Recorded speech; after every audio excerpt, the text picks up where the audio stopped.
আম্মাস সাইলা ফালা তানহার। সাইল তোমার কাছে প্রশ্নকারী বা হাত পাতে যে যারা চায় তাদেরকে ধমক দিও না। সাহায্যের জন্য তোমার কাছে আসলো, তুমি তাকে ধমক দিয়ে পাঠিয়ে দিলা। দূর মিয়া, আর বুঝি সময় পান না, এখন আসার সময় হলো। এই সমস্ত কথা আমরা বলি যারা, আল্লাহ তাআলা তার নবীকে বলছেন, ও নবী আপনি কিন্তু আইল ছিলেন, কুনতা আইলান, আপনি ছিলেন অসহায়, আমি সম্বল দিয়েছি আপনাকে, সম্বলহীন ছিলেন। এটার সাথে এই আয়াতের মিল। সুতরাং কোনো অসহায় আপনার কাছে যদি আসে হাত পাতে, আপনি তার সাথে রূঢ় ব্যবহার করবেন না, দুর্ব্যবহার করবেন না, ভালো ব্যবহার করতে হবে, সুন্দর ব্যবহার করবেন তার সাথে। কেন আল্লাহ নবীটা আল্লাহ তাআলা নিষেধ করলেন? আল্লাহ নবীকে কেন নিষেধ করলেন? কারণ এই সমস্ত ব্যবহারগুলো আসে অহংকার থেকে। কোথা থেকে আসে? যখন আমার সম্পদগুলোকে আমি আমারই মনে করব, তখন আমার ভিতরে অহংকার কাজ করবে। তখন আমি ভাববো যে আমার সম্পদে গরিব গরিব অসহায়ের কোনো অধিকার নাই। আর যখন আমি এটা মনে করব যে এই সম্পদগুলো আমার না, আমার মাওলা আমাকে দান করেছেন, আমার কাছে আমার মাওলা রেখেছেন, আমি আমার জন্য ব্যয় করব, আমার পরিবারের জন্য ব্যয় করব, আর এখান থেকে অসহায়ের হক আদায় করব, তখন আর সে রূঢ় ব্যবহার করতে পারবে না, খারাপ ব্যবহার করতে পারবে না। এই অহংকার থেকে বাঁচানোর জন্য এইগুলো আসে অনেক। অহংকার এটা একটা মারাত্মক জিনিস। অহংকারের কারণে অনেকগুলো গুনাহ এটার সাথে জড়িত হয়ে যায়। একটা গুনাহ হচ্ছে অহংকার থেকে আসে অন্যের উপর জুলুম করা। যখন কেউ নিজেকে বড় মনে করবে তখন অন্যের উপর জুলুম করবে। অহংকারের কারণে অন্যের গীবত হয়। যখন নিজেকে বড় মনে করবে তখন অন্যকে তুচ্ছ করবে, তখন তার গীবত করবে, মানুষের সামনে বদনাম করবে। অহংকারের কারণে জুলুম হয়, গীবত হয়, পাপাচার হয়, মানুষের নিজেদের মধ্যে মারামারি, কাটাকাটি, অনেক ধরনের গুনাহ হয়। এই জন্য আল্লাহ নবী হাদিসে ইরশাদ করেছেন, অহংকার তো দূরের কথা, পূর্ণ অহংকার তো দূরের কথা, এই অহংকারের একটা সরিষার দানা পরিমাণও যদি কোনো মুমিনের অন্তরে থাকে, সে জান্নাতে প্রবেশ করতে পারবে না। নাউজুবিল্লাহ, আরো জোরে নাউজুবিল্লাহ। অহংকার থেকে দূরে রাখার জন্য আল্লাহ তার নবীকে বললেন, সাহেলকে ধমক দিও না, কারণ অহংকার বড় ভয়ঙ্কর। আর এই অহংকারের কারণে আসবে গীবত, শিকায়াত, পাপাচার, অনেকগুলো গুনাহ। মুসলিম শরীফের 91 নম্বর হাদিস, হাদিসের বর্ণনাকারী সাহাবী মাসউদ রাদিয়াল্লাহু তাআলা আনহু, উনি বলেন, ক্বালা রাসূলুল্লাহি সাল্লাল্লাহু আলাইহি ওয়াসাল্লাম, লা ইয়াদখুলুল জান্নাতা মান কানা ফি কলবিহি মিসকালা হাববাতিন মিন কিবির। আমার উম্মতি, যেই উম্মতের ভিতরে একটা সরিষা দানা পরিমাণও অহংকার থাকবে, ওই উম্মত জান্নাতে প্রবেশ করতে পারবে না। একজন সাহাবী জিজ্ঞেস করলেন, ইয়া রাসূলুল্লাহ, ইয়া হাবিবাল্লাহ, ইন্নার রাজুলা ইউহিব্বু আইয়াকুনা সাওবাহু হাসানান ওয়া নালাহু হাসানা। আমাদের মাঝে তো আমরা অনেকেই এমন রয়েছি, আমরা চাই আমার জামাটা অনেক সুন্দর হোক, একটু পরিপাটি হোক, আমার জুতাটা সুন্দর হোক, আমার চলাফেরাটা মায়ার নবী সুন্দর হোক। আমি কি অহংকারকারের অন্তর্ভুক্ত হবে কিনা? আল্লাহর নবী বলেন, উম্মতি তুমি কথাটা বুঝলা না। অহংকার হলো অন্যায়ভাবে কারো উপরে জুলুম করা, সত্যকে জেনেও এটার উপরে তেড়ামি বশত সত্যটাকে জেনেও তার বিরোধিতা করা। আর তুমি যেই কাজটা করছো এটা সৌন্দর্যতা, ইন্নাল্লাহা জামিল, আল্লাহ নিজেই সুন্দর, ইউহিব্বুল জামাল, আল্লাহ তাআলা সৌন্দর্যতাকে ভালোবাসেন। এজন্য কেউ ভালো হয়ে পরিপাটি হয়ে চলা এটা অহংকার না। অহংকার হচ্ছে বাতারুল হক ও গমাতুন নাস, হককে সত্য জেনেও তিনি হকের উপরে আছে এটা জেনেও আমি তার বিরোধিতা করছি, কেন? সে আমার মতের বাইরে গেছে। এবং মানুষদেরকে তুচ্ছ তাচ্ছিল্য করা, ছোট মনে করা, এটা হচ্ছে অহংকার। আর এই অহংকারের কারণে ভয়ঙ্কর যে গুনাহটা হয় সেটা হয় গীবত। সবচেয়ে বড় গুনাহ হয় এটা গীবত। আর গীবত এমন মারাত্মক গুনাহ, এটার ক্ষতি না হইলেও তার নেকিগুলো নিয়ে যাবে। আপনি যার নামে গীবত করবেন, যার নামেই গীবত করবেন সে আপনার নেকিগুলো নিয়ে যাবে। আর আফসোসের কারণ হচ্ছে বর্তমানে আমরা পাই একদম খাওয়া সহ আলেম উলামা পর্যন্ত গীবতের ভিতরে শামিল। এটাকে অস্বীকার করতে পারবে না, কেউ পারবে না। যে কোনো কোরআন হাদিসের মুজলিস দেখা যাচ্ছে গীবত হয়ে যায়, গীবত হচ্ছে। এটা অনেক মারাত্মক জিনিস। মুসলিম শরীফের ফাঁকে দিয়ে আপনাদেরকে একটা কথা বলি। অনেক ভাই, গত সপ্তাহে যে আমি বয়ান করেছি, আল্লাহ নবী সাল্লাল্লাহু আলাইহি ওয়াসাল্লামের জীবনী বর্ণনা করেছি, এখানে একটা কথা বলেছিলাম যে আল্লাহ নবী সাল্লাল্লাহু আলাইহি ওয়াসাল্লাম আত্মহত্যা করতে চেয়েছিলেন, বলছিলাম না? এটা অনেক ভাইদের মনে প্রশ্ন জাগছে, আরে হুজুর তো এত বড় আলেম, এত যোগ্য মানুষ, হুজুর তো কোনো এরকম কোনো কথা বলতে পারেন না যেগুলো কোরআন এবং হাদিসের সাথে সাংঘর্ষিক হতে পারে। আমার প্রতি ওনাদের ধারণা খুব বড় হওয়ার কারণে ওনারা এই কথাটা বলেছেন। তো আসলে বাস্তবতায় এরকমটাই। আলহামদুলিল্লাহ, আমি লেখাপড়া করে হাদিস দেখে তাফসির দেখে তারপরে কথা বলি। তাফসির যেটা করেছি সম্পূর্ণ তাফসিরি কিতাব দেখে করেছি।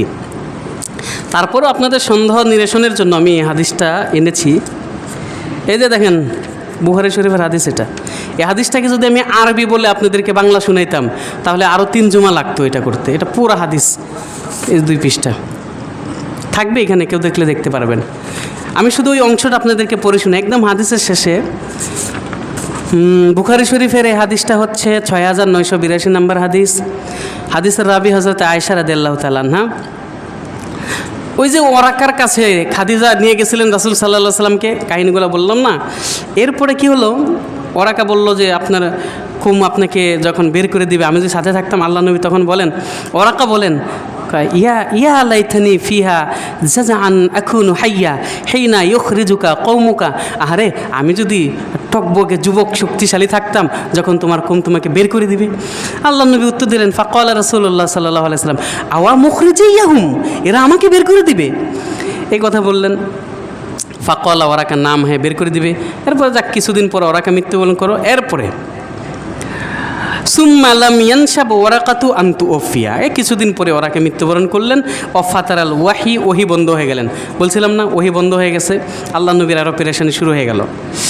হাত্তা হাজিনান নবী সাল্লাল্লাহু আলাইহি ওয়াসাল্লাম ফিমা বালাগানা হুজনান, আল্লাহর নবী সাল্লাল্লাহু আলাইহি ওয়াসাল্লাম এমন পেরেশান হলেন, এমন টেনশনে পড়লেন। গদা মিনহু মিরারান, মাররাতুনের বহুবচন মিরারান মানে অনেকবার, কয়েকবার তিনি সকাল সকাল গেলেন, চাইলেন কাই ইয়াতারাদ্দা মিন রুউসি শাওয়াহিকিল জিবাল। ইয়াতারাদ্দা মানে উপর থেকে নিচে লাফ দেওয়া, যে তিনি যেন লাফ দিতে পারেন। মিন রুউসি শাওয়াহিকিল জিবাল, পাহাড়ের চূড়ার মাথা থেকে যেন লাফ দিয়ে নিচে পড়তে পারেন। কয়েকবার তিনি এটা চাইলেন। ফাকুল্লামা আউফা বিযিরওয়াতি জাবালিন, যখনই তিনি কোনো পাহাড়ের চূড়ায় উঠতেন, লিকাই ইউলকা মিনহু নাফসাহু, লিকাই যেন ইউলকা নিক্ষেপ করতে পারেন, মিনহু পাহাড় থেকে, নাফসাহু নিজেকে। মানে কি বুঝায়? আত্মহত্যা করতে চাইছেন। মতলব কি এটার?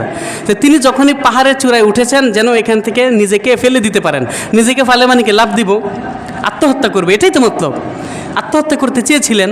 যখনই তিনি ওই পাহাড়ের চূড়া থেকে লাফ দিয়ে আত্মহত্যা করবেন এরকম চেয়েছেন, তাবাদ্দা আল্লাহু জিবরিল, জিবরাইল আলাইহিস সালাম ওনার সামনে চলে আসছেন। এবার জিবরাইল প্রকাশিত হয়ে গেছেন। প্রকাশিত কি বলে? ফাকালা ইয়া মুহাম্মদ ইন্নাকা রাসূলুল্লাহ হাক্কান, এ মুহাম্মদ তুমি তো সত্য আল্লাহর নবী, তুমি ঘাবড়াচ্ছ কেন? জিবরাইল আলাইহিস সালাম এসে ওনাকে সান্ত্বনা দিচ্ছেন, সান্ত্বনা দিয়েছিলেন। এই কথাই তো আমি গত জুমার বয়ানে বলেছিলাম। অনেক ভাই এটা নিয়ে হয়তো অনেক কথা বলেছেন, যার কারণে আমার পর্যন্ত খবরটা পৌঁছে গেছে। তো কোনো ভাইয়ের যদি আমার কোনো কথা বুঝে না আসে, আলহামদুলিল্লাহ আপনাদেরকে একটা সুসংবাদও দেই। মাদ্রাসায় যারা বুখারী শরীফ পড়ায় এরা হচ্ছে গিয়া মাদ্রাসার লেভেলের সবচেয়ে উপরের লেভেলের উস্তাদ, ওনাদেরকে বলা হয় শাইখুল হাদিস। শাইখুল হাদিস। আর এই শাইখুল হাদিসের পরের স্তর হচ্ছে যারা মুসলিম শরীফ পড়ায়, মুসলিম শরীফের প্রথম খণ্ড যারা পড়ায়। আলহামদুলিল্লাহ এবছর থেকে আমি মুসলিম শরীফ পড়াচ্ছি, ওই কিতাব আমার কাছে আসছে। সপ্তাহে 3 দিন আমি পড়াই, শনি রবি সোম, এই 3 দিন মুসলিম শরীফ আমি পড়াই। বুখারী শরীফ পড়ানোর জন্য যোগ্যতার সাথে সাথে বয়স লাগে, দাড়ি সাদা হইতে হয়, নাহলে সহজে নেয় না। আল্লাহ তাআলা অনেক সম্মান দিয়েছেন, আপনারা আমার জন্য দোয়া করবেন আল্লাহ যেন আরও সম্মান বাড়ায় দেন। আমার সম্মান যত বাড়বে আপনাদেরও তত বাড়বে। আমার বাড়াটা কি আপনাদের সম্মান বাড়া না? আমার সম্মান যত বেশি হবে আপনাদেরও বাড়বে, কারণ আপনাদের খতিব না আমি, তো আমার বাড়বে তো আপনাদেরই বাড়বে। এজন্য কোনো কিছু বুঝে নাই আসতে পারে, আর আমি ভুলের ঊর্ধ্বে না, আমিও মানুষ, কোনো ফেরেশতা না, ফেরেশতার ভুল হয় না, ভুল হইতেই পারে। কখনো যদি কোনো কথা অসঙ্গতিপূর্ণ মনে হয়, বুঝে না ধরে, সরাসরি আমার কাছে কথা বললে, হুজুর এই বিষয়টা তো মনে হয় আপনার এই কথাকে ঠিক আছে কিনা আমার সন্দেহ লাগতেছে, তখন হয়তো উনি সঠিক অথবা আমি সঠিক, দুইটার একটা হবে। তো উনি যদি সঠিক হয় তাহলে আমার ভুলটা ধরায় দেওয়ার কারণে আমি সংশোধন হয়ে যাব, ওনার জন্য দোয়া করব। আর যদি উনি ভুল হয় আমি সঠিক থাকি, তখন আমি বুঝিয়ে দেবো, ভাই না এটা এরকম। এই সপ্তাহের আগের সপ্তাহ আরেক মুহাব্বতের ভাইয়ের কোনো একটা বিষয়ে একটা সন্দেহ লাগছিল, উনি আমার কাছে সরাসরি বলছেন, হুজুর বিষয়টাতে আমার কেমন লাগে। তো ওনাকে সাথে সাথে কিতাব বের করে দেখা দিছি, তাফসিরের মাঝে কিতাব, বাস ভাই বুঝছেন এটা কিতাবে আছে, তাফসিরে আছে। এই জন্য যদি কোনো কথা বুঝে না আসে আমার কাছে সরাসরি জিজ্ঞেস করতে পারেন, হুজুর এই বিষয়টা তো আমার বুঝে আসে নাই, নামাজে পড়ে তো আমি থাকি, জিজ্ঞেস করলে ইনশাল্লাহ আর কোনো হবে না। হ্যাঁ, এখন এটার থেকে শয়তান আমাদেরকে ধোঁকা দিতে চাইবে। এখান থেকে যদি আল্লাহ না করুক গীবত আমাদের দ্বারা হয়ে যায়, গীবত যদি করে ফেলি তখন তো ভাই আমার অনেক বড় ক্ষতি হয়ে যায়। প্রসঙ্গক্রমে কথাটা বললাম, কি ক্ষতি এবার শুনেন।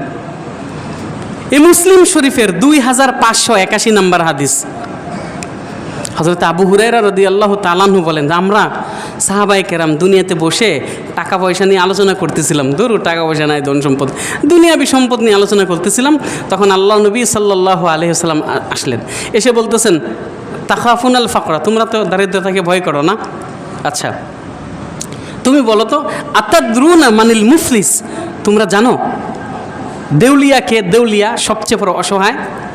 সাহাবায়ে কেরাম উত্তর দিলেন, আল মুফলিসু ফিনা ইয়া রাসূলুল্লাহ মাল্লা দিরহাম লাহু ওয়ালা মাতা, যার কোনো টাকা পয়সা নাই এবং যার থাকার জন্য বাসা নাই, কোনো সামানপত্র কিছুই নাই, একদম নিঃস্ব, সেই হচ্ছে মুফলিস, যেটাকে দেউলিয়া বলে।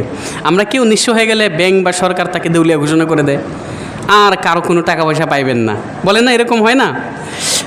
আল্লাহ নবী বলেন, সাহাবীরা তোমরা তো ভুল উত্তর দিছো, মুফলিসকে আমার থেকে শুনো, আমি তো দুনিয়াবি কথা বলি না, আমি তো আখিরাতের কথা চিন্তা করে বলেছি। আল মুফলিসু ফিনা মাইয়াতি ইয়াউমাল কিয়ামাতি বিসিয়ামিন ওয়া সালাতিন ওয়া যাকাত। মায়ার নবী ডাক দিয়ে বলেন, আমার উম্মতি, তোমরা ভেবেছো দুনিয়ার অসহায় দরিদ্রের কথা আমি বলছি? না না, দুনিয়ার দরিদ্র অসহায়ের কথা আমি বলি না। জানো সবচেয়ে বড় অসহায় ওই ব্যক্তি হবে কিয়ামতের ময়দানে, মাইয়াতি বিসিয়ামিন ওয়া সালাতিন ওয়া যাকাতিন, হাসরের ময়দানে আসবে, পাহাড় পরিমাণ নামাজের সওয়াব নিয়ে আসবে, পাহাড় পরিমাণ যাকাতের সওয়াব নিয়ে আসবে, পাহাড় পরিমাণ রোজার সওয়াব, এত প্রচুর পরিমাণের সওয়াব নিয়ে হাসরের ময়দানে সে উপস্থিত হবে। অকদ শাতামা হাজা, কিন্তু অমুককে সে বকা দিয়েছে, অজরাবা হাজা, অমুককে সে অন্যায়ভাবে মেরেছে, ও আকালা মালা হাজা, অমুকের সম্পদ গ্রহণ করেছে, ও সাফাকাদামা হাজা, অমুককে হত্যা করেছে, অথবা অমুকের গীবত করেছে। এমন কয়েকটা কথা আল্লাহর নবী বললেন। বলার পরে যখন হাসরের ময়দানে বিচার কায়েম হয়ে গেল, ওই যাদের ব্যাপারে সে কাজগুলো করেছিল এক এক করে আল্লাহ রব্বুল আলামিনের দরবারে এসে বলবে, মালিক, দুনিয়াতে লোকটা আমাকে বকা দিছিল, শক্তিশালী ছিল, আমি দুর্বল ছিলাম, আমি কিছু বলতে পারি নাই, তোমার কাছে বিচার দিলাম আল্লাহ। আরেকজন এসে বলবে, ইয়া রব্বুল আলামিন, দুনিয়াতে আমার 2 টাকা মেরে খেয়েছিল, শক্তিশালী ছিল, নেতা ছিল, পাওয়ারফুল ছিল, আমি কিছু বলতে পারি নাই, ওগো আল্লাহ তোমার কাছে আজকে এর বিচার চাই। আরেকজন আসবে, আল্লাহ আমাকে অনর্থক সে গালি দিয়েছিল, আমি তো তার কোনো জবাব দেই নাই, তার বিচার চাই। আল্লাহ রাব্বুল আলামিন হুকুম দিয়ে দিবেন, তার কাছে যেই পাহাড় পরিমাণ নেকি রয়েছে, আখেরাতে তো টাকা পয়সা নাই, টাকা পয়সা চলে না, উখিজা মিন হাসানাতিহি, এই লোকের নেকিগুলো নিবে, নিয়া একজন একজন করে তার নেকি দিয়া দায় বিদায় করে দিবে। আস্তে আস্তে দিতে দিতে ফাইন ফানিয়াত হাসানাতুহু, সে দিতে দিতে যদি তার নেকিগুলা শেষ হয়ে যায়, এই লোকটার পাহাড় পরিমাণ নামাজ, পাহাড় পরিমাণ রোজা, পাহাড় পরিমাণ যাকাতের সওয়াবগুলো শেষ হয়ে যাবে। এত বিপুল পরিমাণ সওয়াব শেষ হয়ে যাওয়ার পরে দেখা যাবে আরো দু একজন বাকি আছে। সারা জীবন তার এত পরিমাণ গীবত করেছে, বা তার উপর এত বড় জুলুম করেছে, বা তার এত পরিমাণ টাকা মেরে খেয়েছে, এই লোকটার ঋণ এখনো শোধ হয় নাই।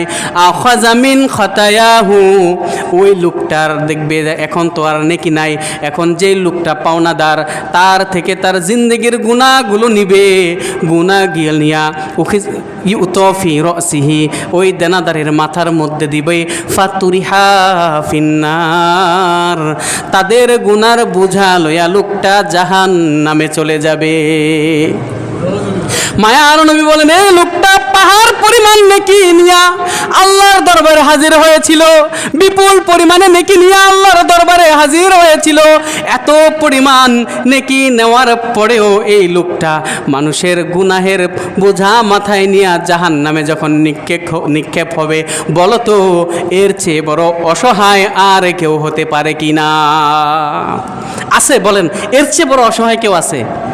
এর চেয়ে বড় অসহায় আর কেউ নেই। আল্লাহ নবীকে আল্লাহ বললেন সাবধান, ধমক দিবেন না। কেন? কারণ এগুলোর অনেকগুলো গুনাহ এটার সাথে জড়িত। অহংকার, আর অহংকারের সাথে আরও অনেকগুলো জড়িত, গীবত, শেকায়াত, হিংসা, বিদ্বেষ, অনেক কিছু। এগুলো থেকে আমাদের পাক হওয়া দরকার। আল্লাহ আমাকে আপনাদের সকলকে এই ভয়ঙ্কর গুনাহগুলো থেকে পাক হওয়ার তৌফিক দান করুন। আমরা তওবা করতে ইচ্ছা করতে পারি না? আমি তো ইনশাল্লাহ এখন থেকে পাক্কা ইরাদা করলাম, আপনারা পারেন না, যে এই মুহূর্তে থেকে আর কারো গীবত করব না। পারবেন ইনশাল্লাহ? আর কারো 1 টাকা জেনে মেরে খাবো না ইনশাল্লাহ। আর কাউকে অনর্থক গালি দিব না ইনশাআল্লাহ। আল্লাহ তাআলা আমাদের সকলকে কবুল আর মঞ্জুর করে নিন।